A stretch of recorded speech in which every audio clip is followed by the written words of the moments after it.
I remember in 2018 when I first heard the rumours of an upcoming Assassin's Creed remaster, and I thought, yes, what a fantastic move this will be from Ubisoft to remaster Assassin's Creed Black Flag, and then they were like, Assassin's Creed Rogue Remastered. Not a clue what they were thinking, but hey ho, I got over it last week and I started playing Black Flag again at a gloriously crisp 4K 60 FPS, and albeit it still looks pretty tidy, it infuriates me that they chose Rogue and they've not remastered this one yet because it does look a tad dated at times. But one thing they should never change in Black Flag are those dazzling pearly white teeth of every character in the game. I have no idea what toothpaste they were rocking back then, but I can assure you, as a society, we are moving backwards when it comes to dental hygiene, because blasting these teeth through an OLED monitor, let me tell you, they nearly had my eyes out.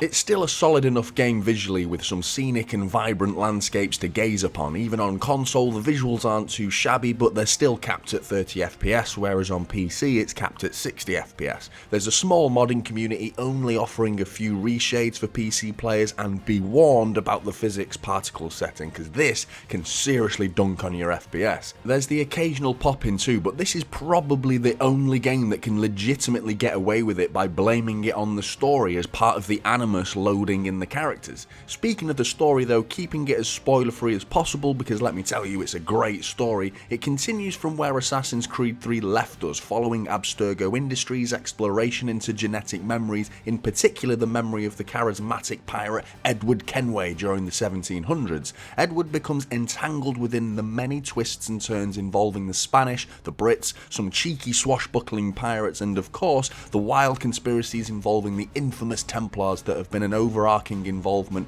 in all of the Assassin's Creed games. The story is propped up by some impressive voice acting and character performances to breathe a believable life into the narrative, even when exiting the Animus and wandering the Abstergo offices, because there's always that one twat in every office.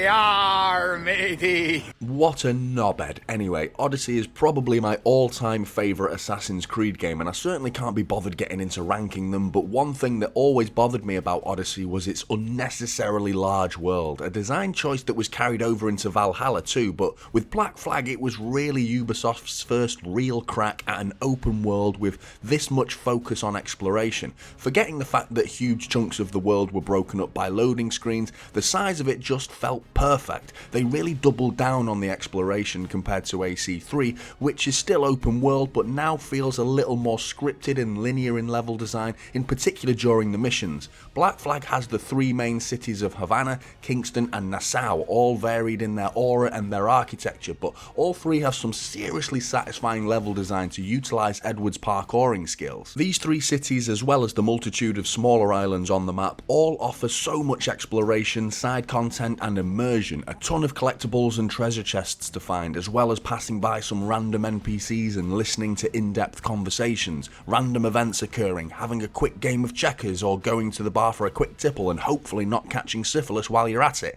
It's all meaningless but highly immersive content, and then there's the more engaging side content like pigeon character assassination contracts, taking down plantations for supplies, figuring out treasure maps, underwater discoveries, naval contracts, and even the more time-consuming tasks that'll unlock one-off items to really incentivize the player to indulge in every aspect of Black Flag's side content. I reckon if you made the effort to find every last one of those, it'd be worth your while. Assassin's Creed Black Flag was the first game to introduce naval mechanics into the series, not only for the transport side of things, but also for some cannonball exchanging combat, and Edward takes the helm of the rough and ready Jackdaw. You named your brig after a poxy bird. Yeah, not the greatest name, no, but some self-deprecating writing makes light of that shockingly bad name at least. But the mechanics are simplistic and really satisfying to execute, lining up your ship before finding the perfect trajectory to fire over a barrage of cannonballs, following up with a quick fire, more precise swivel cannon shot,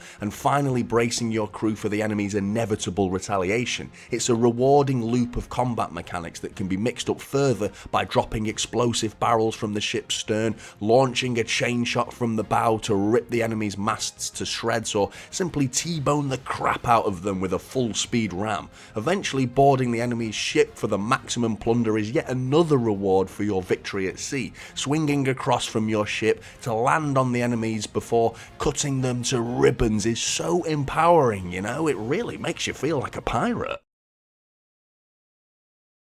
The Jackdaw can be upgraded too, from increasing the hull's armour, adding new weapons, increasing their efficiency, and even slapping a few decorations on there to really make you the envy of the sea and all your pirating friends. Not only the Jackdaw, but Edward's gear can be upgraded by hunting and skinning the different animal types. On top of this, you'll unlock new items through the story's progression and gain access to purchase more powerful weapons from merchants too. The combat feels a little light mechanically in truth. It's saved though by the awesome and sheer number of animations that Edward has to butcher his foes. They look so cool, but in reality it's a little too close to being button bashy, and the window for timing a counter is a little too generous. Some enemies require you to break their defences before attacking, and others can only be countered, but that's about as complex as it gets. The stealth is really fun though. Again, nothing too overly complex, but the timing of the detection is done really well, making an area packed with enemies a genuine puzzle to navigate without being spotted, and eventually unlocking the blowpipe to put enemies to sleep was fun, and the blowpipe was amongst a few other stealthy tools that Edward has at his disposal. As I progressed though, I felt the blowpipe started to negate the challenge, even being able to take down the toughest of enemies with a little too much ease. No, you didn't. I'm sick of you and your... Playing stealthy is so much fun in Black Flag, and it's a shame the more modern AC titles haven't managed to improve on the stealth aspect. If anything, they've worsened in favour of a more aggressive combat system, which Ubisoft have definitely improved on compared to Black Flag, but I wish they'd have catered for the players who preferred the stealthy approach in the recent Assassin's Creed games. Overall, Black Flag is still proudly waving its flag as one of the greatest entries into the series.